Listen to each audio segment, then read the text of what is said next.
Assalamualaikum warahmatullahi wabarakatuh. Perkenalkan, nama saya Siti Fadila dengan NIM 1123194 dari kelas reguler D. Jadi di sini saya akan menjelaskan mengenai beban kerja mental menggunakan metode NASA TLX.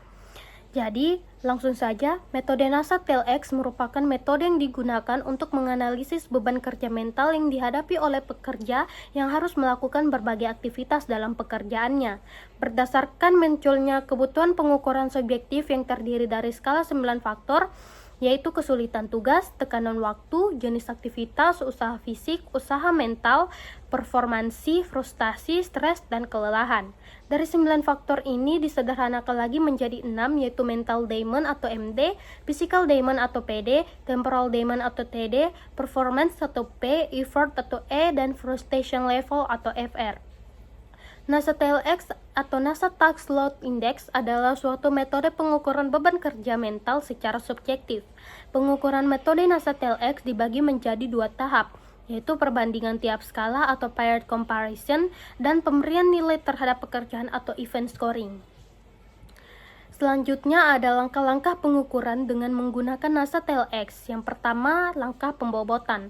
Pada bagian ini, responden diminta untuk memilih salah satu dari 2 indikator yang dirasakan lebih dominan menimbulkan beban kerja mental terhadap pekerjaan tersebut. Kuesioner NASA TLX yang diberikan berupa perbandingan berpasangan.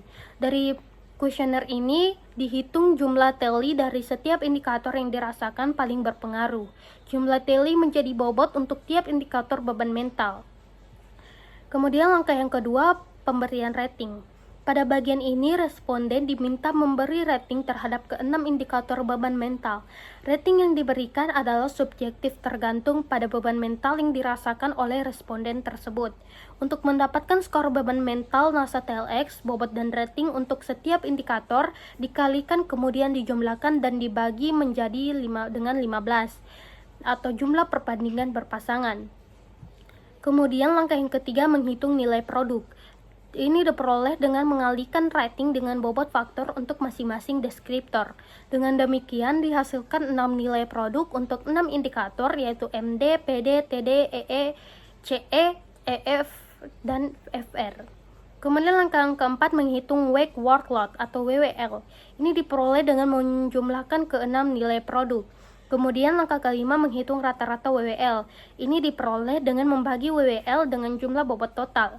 Kemudian langkah terakhir yaitu interpretasi skor, yaitu berdasarkan penjelasan Hart dan Stevelen pada tahun 1981 dalam teori NASA TLX, skor beban kerja yang diperoleh terbagi menjadi 3 bagian, yaitu yang pertama pada golongan beban kerja yang rendah dengan nilai 0 hingga 9, kemudian golongan beban kerja yang sedang dengan nilai 10 hingga 29, kemudian golongan beban kerja yang agak tinggi dengan nilai 30 hingga 49, lalu golongan beban kerja yang tinggi dengan nilai 50 hingga 79, dan golongan beban kerja yang sangat tinggi dengan nilai 80 hingga 100.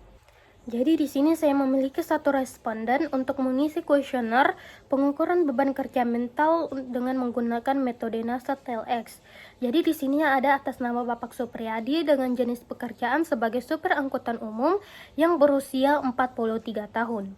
Jadi dari hasil kuesioner tersebut diperoleh bahwa pada mental dimension atau MD-nya memiliki rating 70 dengan bobot 1, jadi 70 dikali 1 sama dengan 70.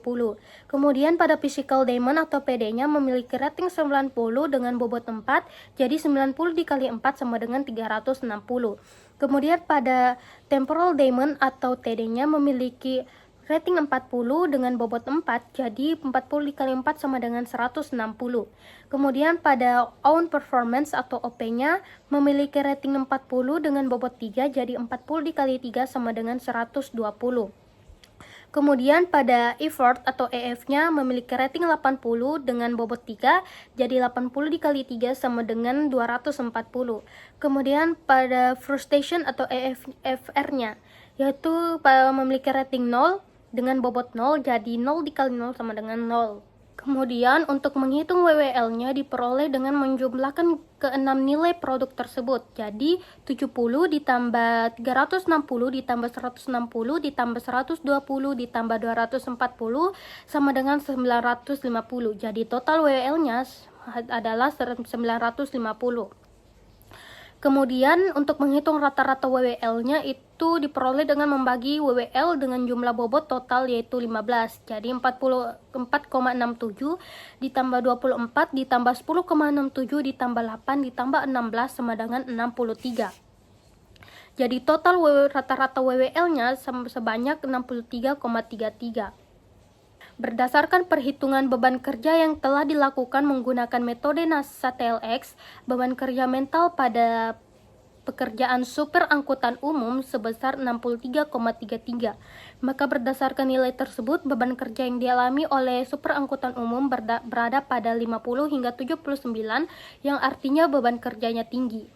Faktor dominan yang diakibatkan dari beban kerja yang tinggi pada supir angkutan umum adalah faktor kekuatan fisik, di mana dari hasil perhitungan dapat dilihat bahwa salah satu aktivitas yang membuat supir angkutan umum terbebani adalah dalam hal kebutuhan fisik atau PD, di mana supir angkutan umum yang berusia lebih dari 40 tahun dituntut untuk bekerja sebagai supir angkutan umum yang berkeliling kota mencari penumpang dari pagi hingga sore hari, sehingga membutuhkan energi yang banyak dalam melakukan pekerjaan. Sekian dari penjelasan mengenai beban kerja mental dengan menggunakan metode NASA TLX. Terima kasih. Wassalamualaikum warahmatullahi wabarakatuh.